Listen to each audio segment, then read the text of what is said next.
এ পর্যায়ে আপনাদের সামনে বক্তব্য রাখবেন সুদূর কুষ্টিয়া থেকে আগত ইসলামী চিন্তাবিদ মুফাসসিরে কোরআন মুফতি হযরত মাওলানা আমির হামজা মুফতি হযরত মাওলানা আমির হামজা হুজুরকে তার বক্তব্য রাখার জন্য সুবিনয় নিবেদন করছি।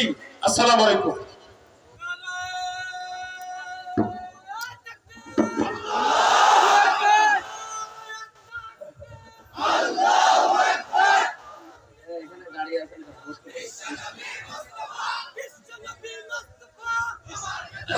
আসসালামু আলাইকুম।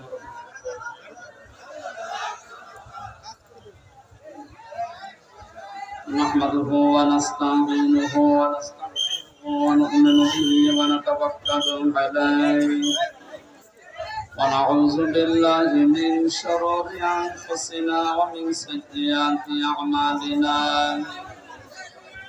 من يهدي الله فلا مضل له ومن يضلل فلا هادي له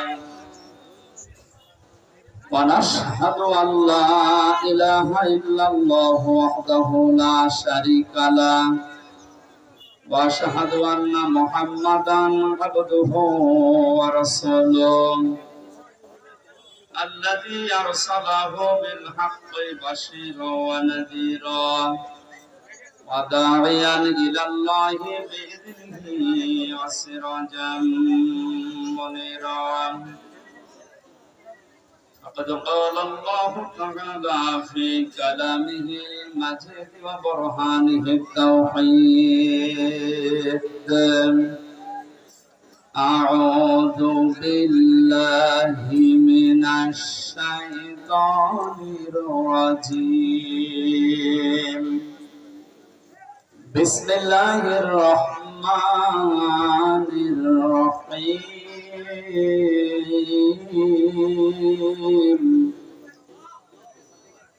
يا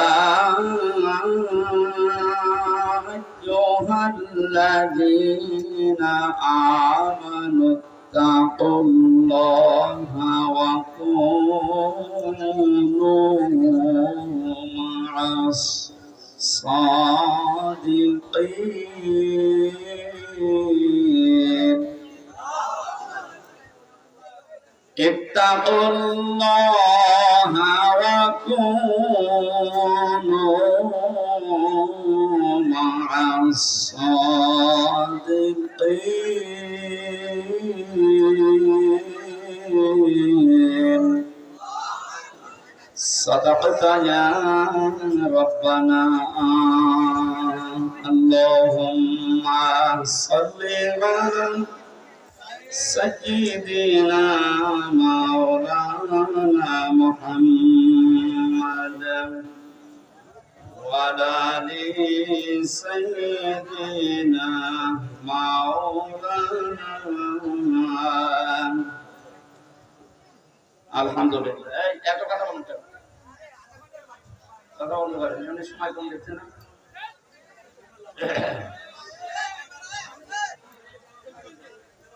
বগুড়া জেলা শেরপুর থানার অন্তর্গত Garidaha public school and college ময়দানে দারুস সুন্নাহ মাদ্রাসার উদ্যোগে তাফসীরুল কোরআন মাহফিলের স্বনামধন্য সভাপতি জনাব আলহাজ মোহাম্মদ ওয়াসিদ আলী ফরামানি, মাহফিলের প্রধান অতিথি শাইখুল মাশায়েখ, বাংলাদেশ আওয়ামী লীগ শেরপুর উপজেলা শাখার সম্মানিত সভাপতি বিশিষ্ট আইনজীবী আলহাজ অ্যাডভোকেট গোলাম ফারুক, আতালাল্লাহু উমরাহু ওয়া বারাকাল্লাহু ফি হায়াতি, বলেন আমিন। মাহফিলের বিশেষ অতিথিবৃন্দ, অনেক মানুষের নাম দিয়েছেন আপনারা। এমনিতেই আপনারা শুনলেন 11:30টার পরে আর কারেন্ট থাকবে না, সেই হিসাবে আমরা খুব সংক্ষেপে নির্ধারিত বিষয়ের উপরে আলোচনা করার জন্য সব বাদ দিয়ে দিলাম। ওয়ারাফা'না লাকা যিকরাক। এই কি আসছে? এই কেউ দাঁড়াবেন না। আরে এত উঁচু উঁচু করে দেন কেন? পেছনে মানুষ দেখতে পায় না? নিচু নিচু করে লাগাবেন এখন থেকে, আগামীতে নিচু নিচু করে, পেছনে মানুষের জন্য ডিস্টার্ব না। কেউ কথা বলবে না ভাই। এতক্ষণ যারা আলোচনা রাখলেন, চুয়াডাঙ্গা থেকে আগত মাওলানা হোসাইন আহমেদ মাহফুজ, আপনাদের এলাকার এক সন্তান কথা বলেছেন, আরামদের কথাগুলো আমল করার তৌফিক কামনা করছি, বলেন আমিন। বগুড়া নাটোর এলাকায় আসলে কোরআনের মহব্বতে যে মানুষগুলো এগিয়ে আসেন, আমার বিশ্ববিদ্যালয় কুষ্টিয়ার শ্রদ্ধাভাজন বড় ভাই, আপনাদের পাশের জেলা নাটোরের সন্তান আলহাজ মাওলানা বজলুর রশিদ মিয়া সাহেবের ছোট জামাতা মাওলানা আব্দুল বারী রশিদি ভাই, তার হায়াতের তাজ্জেবা সিহাতে কলিয়া কামনা করছি। উপস্থিত আছেন এলাকার সন্তান মাওলানা রাজাউল করিম ফারুকি ভাই সহ নামনা জানা অন্যান্য ওলামা ইকরাম, সম্মানিত উপস্থাপক ভাই, সামনে বসা মুসলমান ভাইরা, পর্দার আড়ালের সম্মানিত মা এবং বোনেরা, প্রশাসনের ভাইরা, প্রাণ প্রিয় বগুড়াবাসী, দল মত নির্বিশেষে কোরআনের অনুষ্ঠানে আখিরাতের পুঁজি তৈরি করার জন্য যারা এসেছি, বলেন আলহামদুলিল্লাহ। বিশ্বনবী জানিয়েছে, কোরআনে কারিমের জন্য যে সময়টুকু মানুষ দুনিয়ায় ব্যয় করবে, মরণের পরে ওই সময়ের ওই সম্পদের হিসাব আল্লাহ নেবেন না। হাদিস অনুযায়ী আমরা যদি আমল করতে পারি, আমাদের জীবন, আমাদের সম্পদ, দুনিয়াতে যতটুকু পেয়েছি, এটা যেন কোরআনের পেছনে ব্যয় হয়। বিশ্বনবী বলেন, মান ক্বারাআল কুরআনা ফাস্তাযহারাহু ফাহাল্লা হালালাহু ওয়া হাররামা হারামাহু আদখালাহুল্লাহুল জান্নাহ ওয়া শাফাআহু ফি আশারাতিন মিন আহলি বাইতিহি কুল্লুহুম ক্বাদ ওয়াজাবাত লাহুন নার। ইবনে মাজাহ শরীফের হাদিস। অনেক আলেম এখানে বসে আছে, শব্দের দিকে খেয়াল করেন। আল্লাহ পাক বলেন, বিশ্বনবী মুহাম্মদ রাসূলুল্লাহ আমাদেরকে জানিয়েছেন, এটা মান ক্বারাআল কুরআনা, যে ব্যক্তি আল্লাহর এই কোরআন পড়ে। কোরআন পড়া বলতে আমরা চারটা বিষয় বুঝি। শুদ্ধ করে পড়া, এর মর্ম মানে বোঝা, এর উপর নিজের জীবনকে সেট করা, আর এইটা মানুষকে মানার মতো পরিবেশ তৈরি করে দেওয়া। কোরআন পড়া বলতে কয়টা বিষয় পেলাম? আপনি এবার মিলান তো, আপনি আসলে কোরআন পড়েন কিনা। মাহফিলের সভাপতি, প্রধান অতিথি সহ যারা এসেছি, যদি জিজ্ঞাসা করেন কোরআন পড়েন, এক বাক্যে আমরা বলবো হ্যাঁ আমরা কোরআন পড়ি। পারা শব্দটার ব্যাখ্যা, নবীজি বলেন পড়া কোরআনে তিনটা শব্দ আল্লাহ দিয়েছেন, কোরআন পড়ো। এই ব্যাপারে কয়টা? এটা ক্লাস চলছে এখন, জবাব দেবেন ছাত্রের মতো। এটা স্কুল এমন কলেজ না।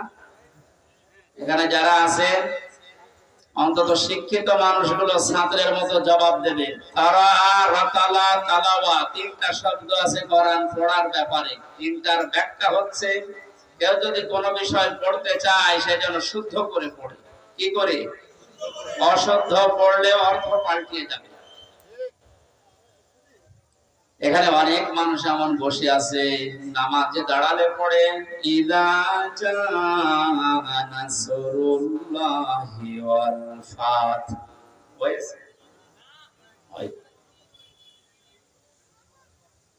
এখানে সোয়াদ আছে, নাসর মানে সাহায্য, আর নুন সিন রা নাসর মানে ঈগল পাখি। আপনি যদি মুখটা গোল করে শুদ্ধ করে উচ্চারণ না করেন, অর্থ আকাশ পাতাল পাল্টিয়ে যাবে। আল্লাহ পাক বলেন, ইযা জাআ নাসরুল্লাহি ওয়াল ফাত, হে নবী, আল্লাহর সাহায্য যখন আসবে, আপনি তখন বিজয় দেখতে পাবেন। যদি মুখটা গোল না করে সিন দিয়ে উচ্চারণ করেন, অর্থ হয়ে যাচ্ছে, হে নবী, যখন শকুন আসবে, ঈগল পাখি আসবে, তখন আপনি বিজয় পাবেন। এখানে শুধু কোরআন শরীফ না, দুনিয়ার যে কোনো বিষয় কেউ যদি পড়তে চায়, এর হক আদায় করে সঠিকভাবে চারটা বিষয় তাকে মানা লাগবে। এক নম্বরে ওটা পড়া লাগবে শুদ্ধ করে। কি করে? এটা তো আমি বানালাম নাকি? কোরআনে কারীম জানিয়েছে ওয়ারাত্তিলিল কোরআন তারতিলা। হে নবী, আপনি কোরআন পড়বেন শুদ্ধ করে, স্পষ্ট ভাবে, থেমে থেমে। প্রধান অতিথি সহ যারা এখানে আছেন, নবীজির এই হাদিসের প্রথম অংশটা আমরা একটু মিলাই আমাদের জীবনে। নবীজি জানিয়েছেন যে ব্যক্তি কোরআন পড়ে, আপনি তো বলছেন আমি কোরআন পড়ি, তাহলে এটা শুদ্ধ করে পড়া লাগবে আপনাকে। আমি আল কোরআন রিসার্চ ফাউন্ডেশনের সদস্য ছিলাম এক সময়। আমি দেখেছি এই দেশের জরিপে 100 জনের 95 জন আল্লাহর কোরআন শরীফ শুদ্ধ করে পড়তে পারে না। এই রিপোর্ট কি খুব ভালো রিপোর্ট? না। এজন্য আহ্বান জানাচ্ছি অন্য ধর্মের লোক এখানে যেহেতু নেই, আমরা সব মুসলিম দাবি করছি, আমাদের জীবনের 1 নাম্বার টার্গেট বানানো লাগবে আল্লাহর এই কোরআন আমরা শুদ্ধ করে পড়বো। 2 নাম্বারের মর্ম মানে বুঝতে হবে। কেন? কোরআনে কারীম জানিয়েছে ওয়াইদা সামিউ মা উনজিলা ইলার রাসূলি তারা আ'য়ুনাহুম তাফিদু মিনাদ দাম'i মিম্মা আরাফু মিনাল হক ইলা আখির আয়াত। সূরা মাইদা 7 নাম্বার পারার প্রথম নাম্বার পৃষ্ঠার প্রথম নাম্বার লাইনের 83 নাম্বার আয়াতের প্রথম অংশে আছে। এটা তাফসীরে ইবনে কাসিরে পাবেন। আল্লাহ পাক বলেন, হে নবী, আপনি যখন আমার বান্দাদের সামনে কোরআন পড়বেন, যারা এর মর্ম মানেগুলো অনুধাবন করতে পারে, বুঝতে পারে যে আমি কি বলতে চাই, আপনি দেখবেন তাদের চোখ দিয়ে মনের অজান্তে পানি পড়ছে। কোরআনের আলোচনায় সবার চোখে পানি আসবে না, এটা বোঝার মতো যোগ্যতা আপনার থাকা লাগবে। এখানে কোরআন যদি কেউ হক আদায় করে পড়তে চায়, মাস্ট বি তাকে এটা বোঝার চেষ্টা চালাতে হবে। চারবার আল্লাহ এই ঘোষণা আমাদেরকে কোরআনে শোনাচ্ছেন, ওয়ালাকাদ ইয়াসসারনাল কোরআনা লিযিকরি ফাহাল মিন মুদ্দাকির। অবশ্যই আমার এই কোরআনকে আমি বোঝার জন্য, পড়ার জন্য, এটা মানার জন্য সহজ করে দিয়েছি। কেউ কি আসো এখান থেকে শিক্ষা নেওয়ার জন্য? ও বগুড়াবাসী, আমরা আজকে থেকে আল্লাহর এই আফসোস আর থাকতে দেব না। যতদিন জীবন আছে কোরআন বুঝে মরার চেষ্টা করব ইনশাআল্লাহ। 3 নম্বরে শুধু না, এটা আমাদের বোঝার চেষ্টা চালাতে হবে। আমার কাছে কিচ্ছু দেবেন না আর এখানে কথা বলবেন। হ্যাঁ, আবার কারে চা দিচ্ছেন? পেছনে যে কয়জন আছে দিয়ে শেষ করুন। একটা ক্লাস চলছে আর চা খাস। সবাইকে চা দিবেন। এত করে করে চেষ্টা করলে কিন্তু বোঝাতে পারবেন। এটাকে আমি আর কি মারছি? ক্লাস চলে বিশ্ববিদ্যালয়ে, আমরা দেখি 40 থেকে 45 মিনিট। আমরা 1 ঘন্টা ক্লাস যদি নেই, 1 ঘন্টা ক্লাস নিলে কমপক্ষে 20 ঘন্টা পড়া লাগে। এটাতে আর কি মারা ক্লাস চলছে নাকি? এক ছাত্র এসে স্যারের কাছে বলছে, স্যার ছুটি দেন না আমি গেলাম। ছুটি দেন না আমি গেলাম মানে রোল নাম্বার কত? 82। 82 মানে ক্লাসে ছেলে মেয়ে কয়টা? 82টা। 82টা ছেলে মেয়ে, রোল নাম্বার কত? খুব ভালো ছাত্র। ওর জীবনে কোনো এম আছে, কোন উদ্দেশ্য আছে? শুধু আসে, এটা আনন্দ ভর্তি করছে। আপনার কি ওইরকম ছাত্র নাকি? আজকে যখন এসেছেন এই প্রচন্ড গরমে কষ্ট স্বীকার করে, অন্তত 1 ঘন্টায় যেন কিছু বাড়ি নিয়ে আমল করার জন্য যেতে পারে। আমি যে শব্দগুলো বোঝাচ্ছি খুব কঠিন কঠিন শব্দ, এতদিন আপনি শোনেননি। কোরআনে কোরআন পড়ার ব্যাপারে কয়টা শব্দ আছে আপনি জানতেন?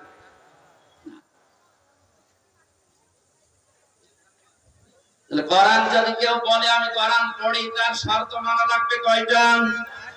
এক নম্বরে শুদ্ধ করে, 2 নম্বরে বুঝতে হবে, 3 নম্বরে যে বুঝবে ওই বিষয়ের উপর তার বাস্তব জীবনে আমল করা লাগবে। এটাই ঝামেলা। আমরা জানি না এখানে এমন কেউ নেই যে টাকা ছেড়ে রাখে, যারা টাকা আসে সুদের এই টাকা নেওয়া হারাম, এ জানে নাকি? হিন্দু জানে, কথা বলে না কেন? এটা জানার পরও আমাদের আমল আছে। বলে 1 বিঘা জমি দেয়, 1 লক্ষ টাকা নেয়, 8-10 বছর এটা চাষ করে খায়, যখন ফেরত দেয় তখন 1 লক্ষ টাকায় ফেরত দেওয়া লাগে। এই সিস্টেম আছে না দেশে? এই নাম কি? এগ্রিমেন্ট? না না, এটা জায়েজ জায়েজ আছে, খাই খালাসিটা যেটা। 1 বিঘা জমি দেবেন, 10,000 টাকা নিয়ে নেবেন, খেয়ে দিয়ে 100,000 টাকা ফেরত দেওয়া লাগবে। এই সিস্টেম আছে? আছে কিন্তু কম। এখন জানাই যে এটা লস হবে, এটার ভেতরে আমি নেই। আরাম বেশি নাকি? ছোট্ট একটা কথা কয়েক সেকেন্ডের ভেতরে বলছি। আমান আরাদান যিকরি ফাইন্না লাহু মাঈশাতান দঙ্কা। কোরআনে কারীমের সূরা তাহার 124 নম্বর আয়াতের প্রথম অংশে আছে, আল্লাহ পাক বলেন, আমার নিয়ম নীতি বাদ দিয়ে, আমার কোরআনের বিধান বাদ দিয়ে যদি কেউ উপায় করে টাকা পয়সা আসবে, চর্ম চোখে দেখবে, বহু কিছুর মালিক হচ্ছে, কিন্তু ওর জীবনের এই আয় উন্নতিতে আমি কোনো বরকত রাখবো না। তাফসীরে কাবীরের ভেতরে দমকার ব্যাখ্যা লিখেছে 7টা। দমকার 1 নম্বর ব্যাখ্যা হচ্ছে, পৃথিবীতে আল্লাহর নিয়ম নীতি, আল্লাহর আইন বাদ দিয়ে কেউ যদি উপায় করে, ওই টাকা পয়সা, ওই অর্থ সম্পদের ভেতর থেকে আল্লাহ বরকত তুলে নেয়। 2 নম্বরে ওই মানুষগুলো যখন মারা যাবে, এই অবৈধ সম্পদের কারণে এই মানুষটা বেঈমান হয়ে মরবে।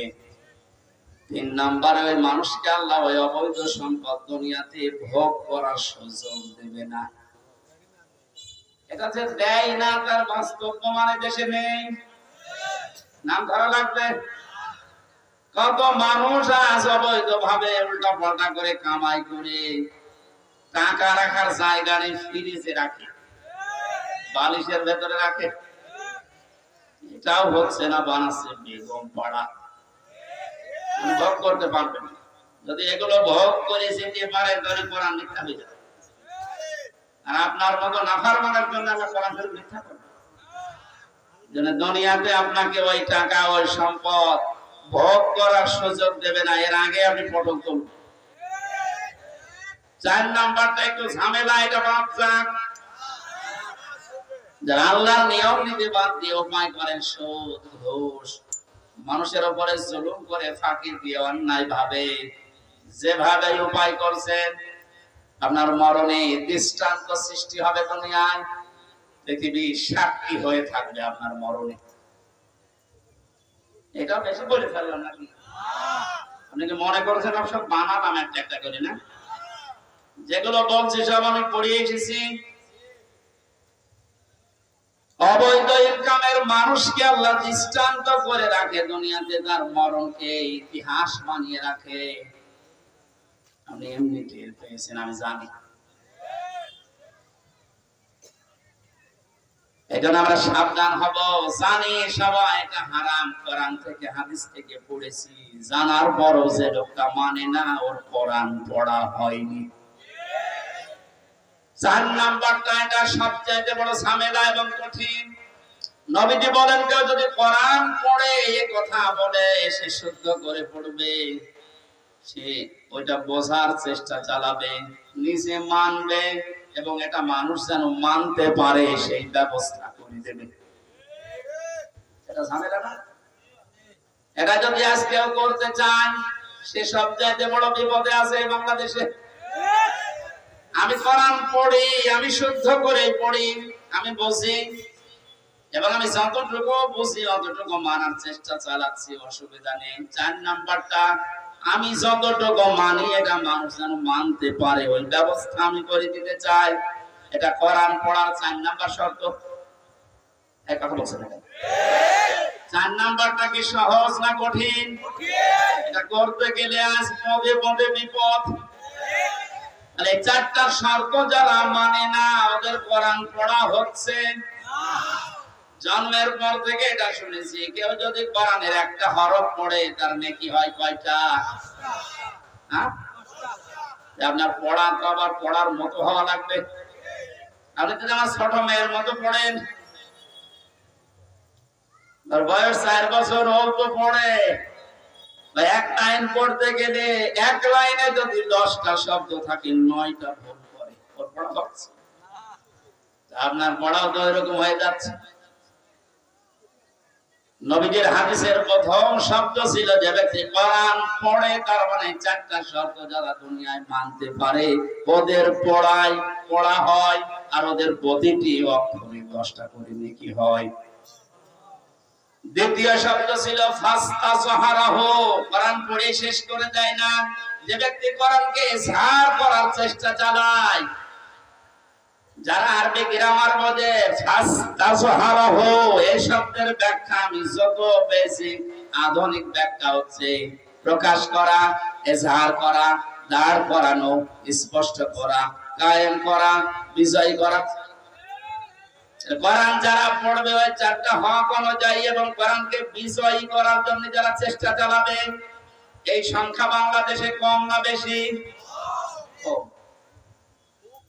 একটা জরিপ পেয়েছিলাম, এই দেশের 100 জনের 15 জন মানুষ শুধু মন থেকে চায় যে কোরআনে কারিমে বেশি ফাস্তাজহারাহু, এটা বিজয়ী হোক।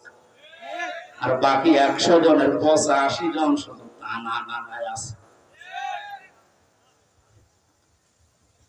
দ্বিতীয় পয়েন্টটা হচ্ছে না। 3 নম্বরে কি ছিল?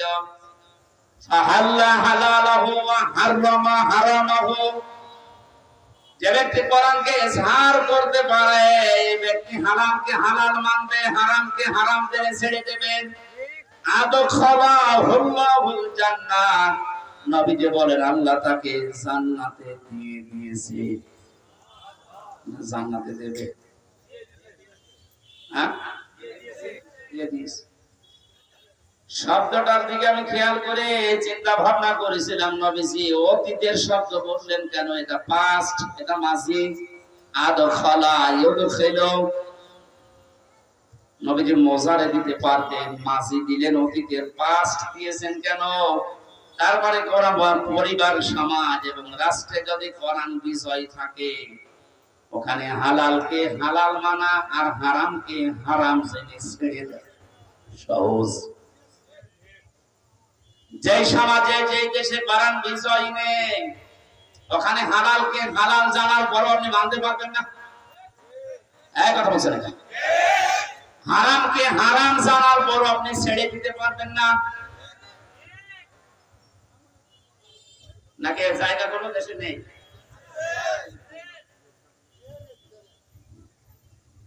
এই জন্য প্রতিটি শব্দের আগে দেখবেন ফা দেওয়া আছে। মান করাল কোরআনা ফাস্তাজহারাহু ফাহাল্লা হালালাহু, সব ফা দিয়ে আরম্ভ। আয়ের ব্যাখ্যা আছে। ফা শব্দটা আরবি গ্রামার অনুযায়ী 19টা অর্থে ব্যবহার হয়। এখানে যে ফা দিয়ে নবী যে বাক্যগুলো আরম্ভ করছেন, প্রতিটির পেছনে লুকিয়ে আছে আগেরটা যদি মানতে পারো পরের ফল দেখতে পাবে। আপনি কোরআন পড়ছেন কি করে? আপনি নিজে এবার টের পান 4টা শর্ত মিলছে না। কোরআনকে ইজহার করার জন্য, বিজয় করার জন্য আপনার কোনো কার্যকারী ভূমিকা নেই। তাহলে হালালকে আপনি হালাল জেনে মানবেন কি করে? হারামকে হারাম জানার পরে ছেড়ে দেবেন কি করে? আদখালাহুল্লাহুল জান্নাতুল পরে, এর পরের শব্দে পেয়েছি ওয়াশাফাহু ফি আশারাতিন মিন আহলি বাইতিহি কুল্লুহুম ক্বাদ ওয়াজাবাত লাহুন নার। বিশ্বনবী বলেন, সত্যি যদি আল্লাহ রাব্বুল আলামিনের হারামকে হারাম জানার পরে তুমি ছেড়ে দিতে পারো, হালালকে হালাল জেনে আঁকড়িয়ে ধরতে পারো, আল্লাহ তোমাকে শুধু জান্নাতে দেবে না, তোমার সুপারিশে পরিবারের 10 জন মানুষকে জান্নাতে দিয়ে দেবে। যাদের উপরে জাহান্নাম অবধারিত হয়ে গিয়েছিল, যে কোরআন শুনতে এসেছে আপনি বুঝলেন এর মর্যাদা কোথায়? আল্লাহ পাকে হাদিসটা আমাদের প্র্যাকটিক্যাল লাইফে সেট করার তৌফিক দান করেন আমিন। দরুদ আর সালাম পড়ছে আমাদের নবী মুহাম্মদ রাসূলুল্লাহ সাল্লাল্লাহু আলাইহি ওয়াসাল্লামের প্রতি। মহান আল্লাহ তার যে সমস্ত নাম আছে এই নামগুলো দুনিয়াতে কয়েকটা নবীর নামের শেষে দিয়েছে। তার ভেতরে আমাদের নবীকে আল্লাহ দিয়েছেন রাউফুর রহিম, খুলুকিন আযীম। ইব্রাহিম নবী আলাইহিস সালামকে ইসমাঈল নবীকে দিয়েছিলেন গোলামিন আলীম, আমার সহনশীল বান্দা। ইসহাক নবীকে ডাক দিয়েছিলেন গোলামিন আলীম, আমার জ্ঞানী বান্দা। আর মুহাম্মদ রাসূলুল্লাহকে দিয়েছেন খুলুকিন আযীম, আমার মহান বান্দা। এত বড় চরিত্র আমার নবী মুহাম্মদ রাসূলুল্লাহকে আমি দিয়েছি, কিয়ামত পর্যন্ত মানুষ শুধু অনুসরণ করে যাবে, এর কুল কিনারা খুঁজে পাবে না। বলেন সুবহানাল্লাহ। সেই নবীর আদর্শ আজ আমাদের সামনে পড়ে আছে। জন্ম থেকে মৃত্যু পর্যন্ত তাকে বাদ দিয়ে আপনি কাকে আদর্শ মেনে চলেন? আপনার বিবেককে প্রশ্ন করেন।